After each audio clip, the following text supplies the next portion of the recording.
नमस्कार दोस्तों, हमारे चैनल ए बी क्लासेस में आपका स्वागत है। आज का सब्जेक्ट है डिजाइन ऑफ मशीन एलिमेंट, जिसके अंदर आज मैं समझाने वाला हूं फ्लैंज कपलिंग।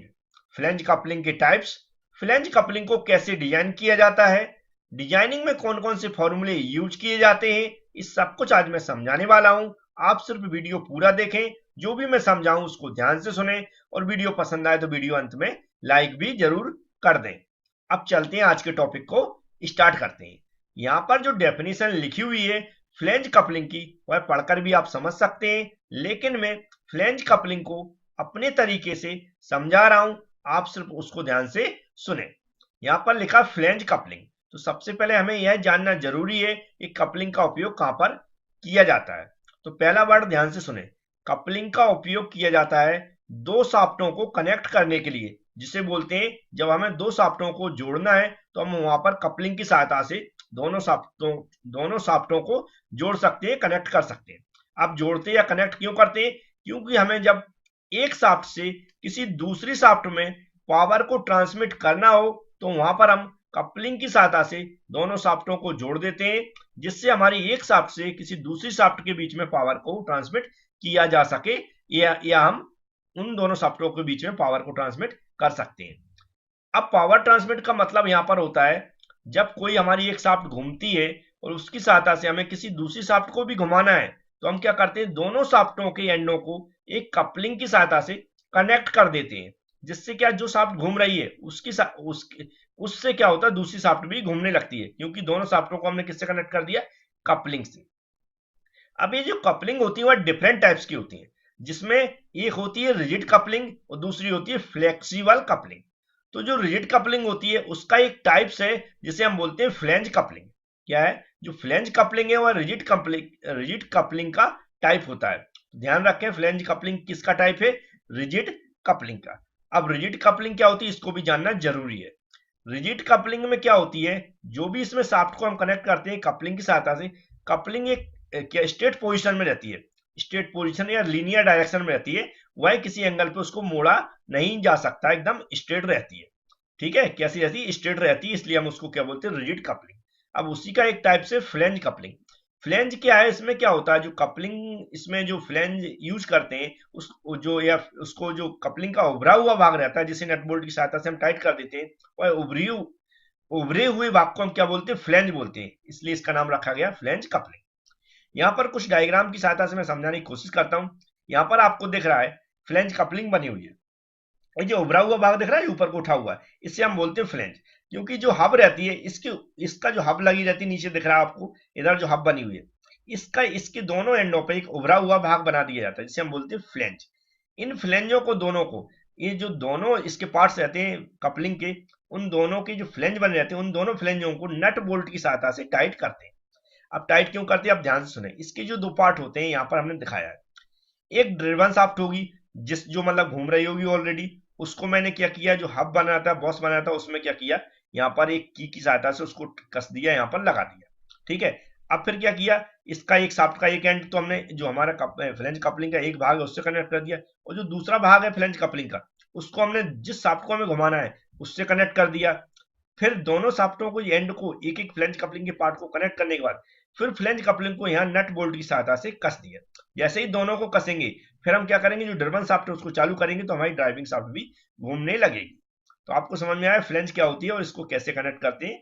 ठीक है। अब यहाँ पर जो शाफ्ट देख रही है ये स्टेट डायरेक्शन में रहती है, इसलिए हम इसको क्या बोलते हैं, रिजिड कपलिंग का एक क्या है, टाइप है। अब ये डिफरेंट टाइप्स की होती है, तो उनको भी समझ लेते हैं। अब जो फ्लैंज कपलिंग होती है वह थ्री टाइप्स की होती है। एक होती है अनप्रोटेक्टेड टाइप फ्लैंज कपलिंग, दूसरी होती है प्रोटेक्टेड टाइप फ्लैंज कपलिंग, और तीसरी होती है मरीन टाइप फ्लैंज कपलिंग।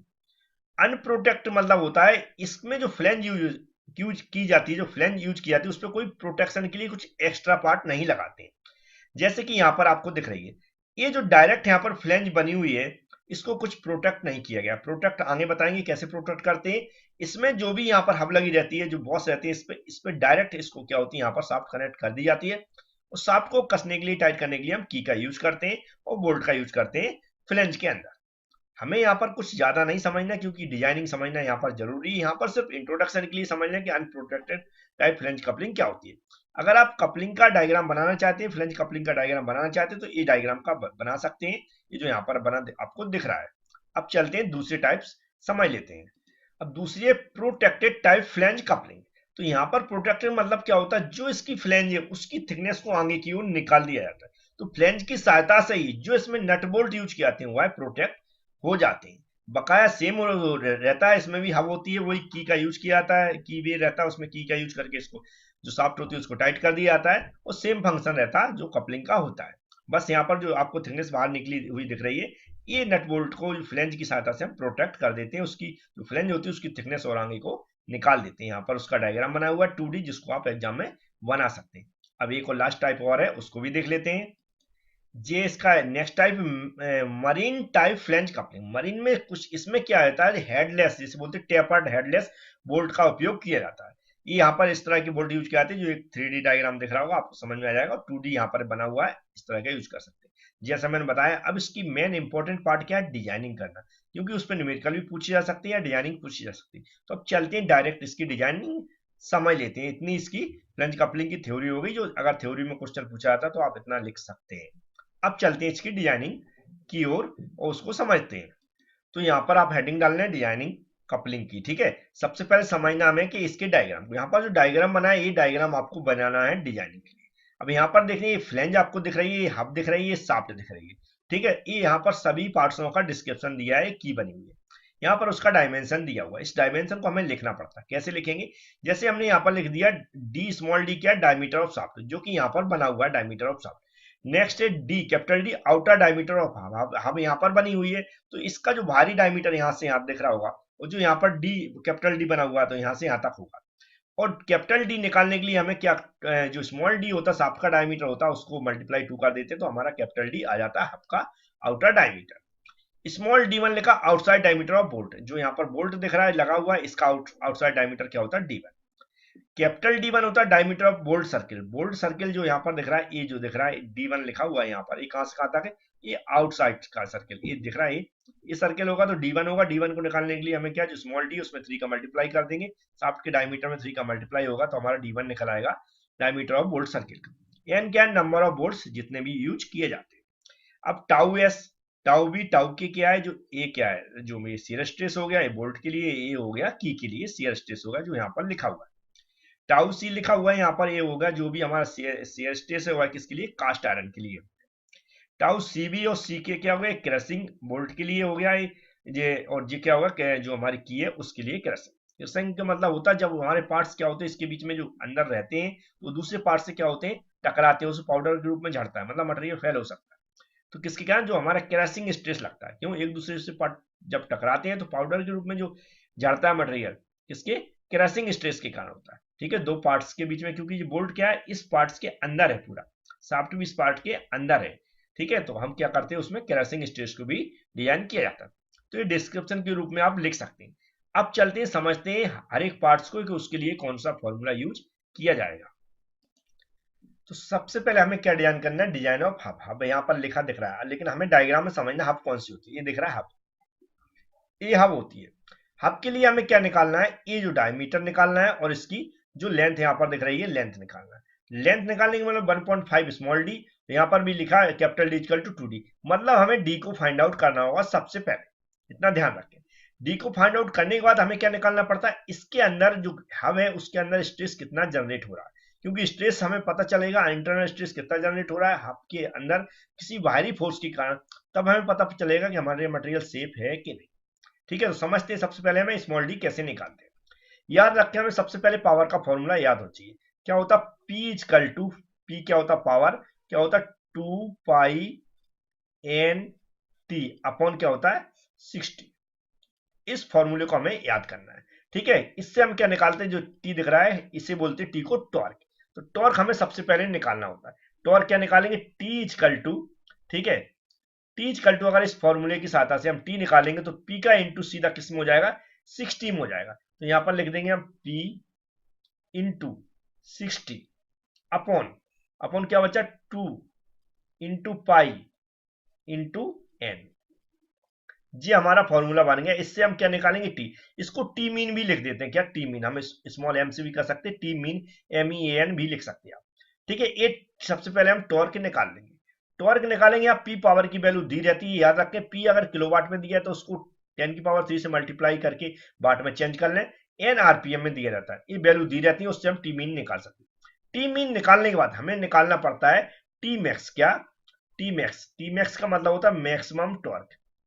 क्या होता है मैक्सिमम टॉर्क, क्या निकालते हैं मैक्सिमम टॉर्क। निकालने के लिए क्या होता है, जो टी यहाँ पर देखा है टी मीन, हमने टी स्मॉल एम लिख दिया, टी मीन, इसमें हमें कुछ वैल्यू दी रहती है, उसका मल्टीप्लाई करके हम इस टी मैक्स को निकालते हैं।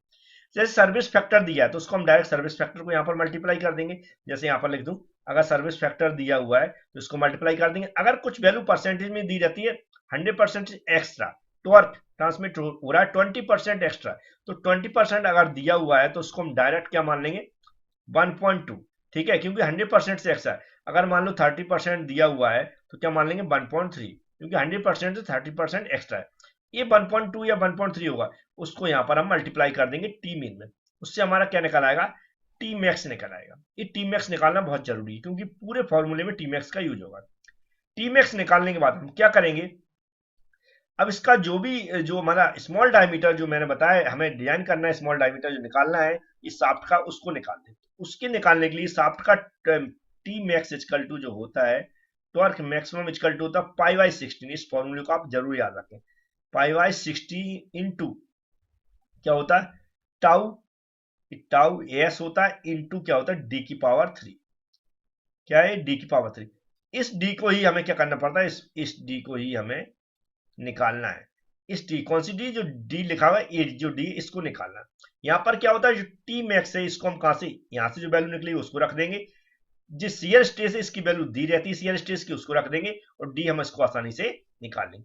जब हम डी निकाल लेते हैं तो जो डायमीटर यहाँ पर दिख रहा है, जो डी कैपिटल डी, ये किसका, हब का डायमीटर, तो हब का डाई की कैपिटल डी क्या करेंगे, 2 इंटू जो स्मॉल डी है उसको निकाल लेंगे, और जो लेंथ है L equal to 1.5 into D से निकाल लेंगे, क्योंकि डी की वैल्यू हम यहां से निकाल लेंगे, इसमें रख देंगे।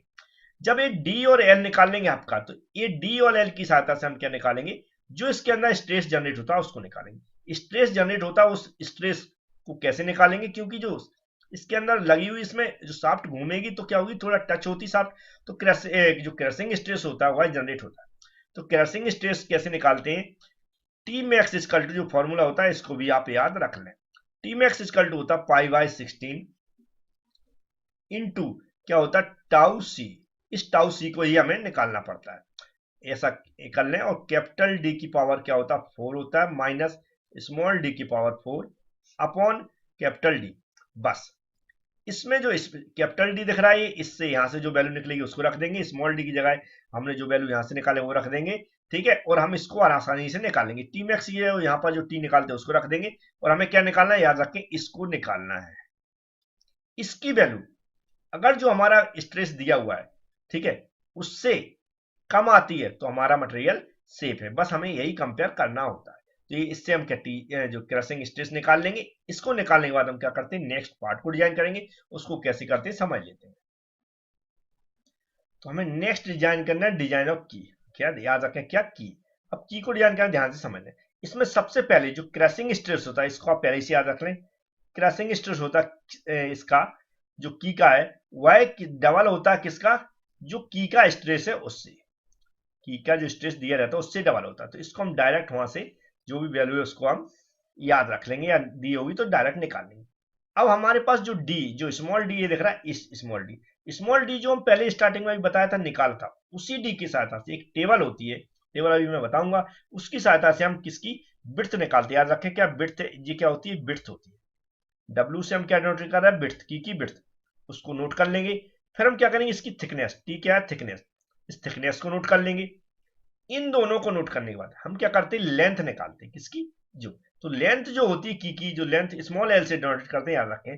तो वह जो हब की लेंथ होती है कैपिटल एल, जो हमने निकाल चुके 1.5, जो यहाँ पर दिख रहा है, यहाँ पर जो नीचे दिख रहा है ए वाली, ए, तो इसके बराबर ही होती है। तो जो भी वैल्यू आएगी उसको सेम रख देंगे जो हमारी हब की लेंथ है। अब ये सब निकालने के बाद हम क्या निकालते हैं कि शियर स्ट्रेस इसमें इंड्यूस हो रहा है तो कितना हो रहा है, मैक्सिमम शियर स्ट्रेस। तो मैक्सिमम शियर स्ट्रेस का जो फॉर्मूला होता है तो टी मैक्स तो वही रहेगा, और जो टी मैक्स कैसे निकालेंगे, एल इंटू डब्ल्यू इंटू जो जो हमारा की के लिए जो स्ट्रेस होता हुआ है, क्या हो जाएगा, small D by two, small D by two. अब यहां से हमें टी मैक्स की याद रखें, जो स्टार्टिंग वैल्यू निकाली थी वही चलेगी, एल जो हमने ऊपर निकाला यहां से वो रख देंगे, डब्ल्यू निकाला वो रख देंगे।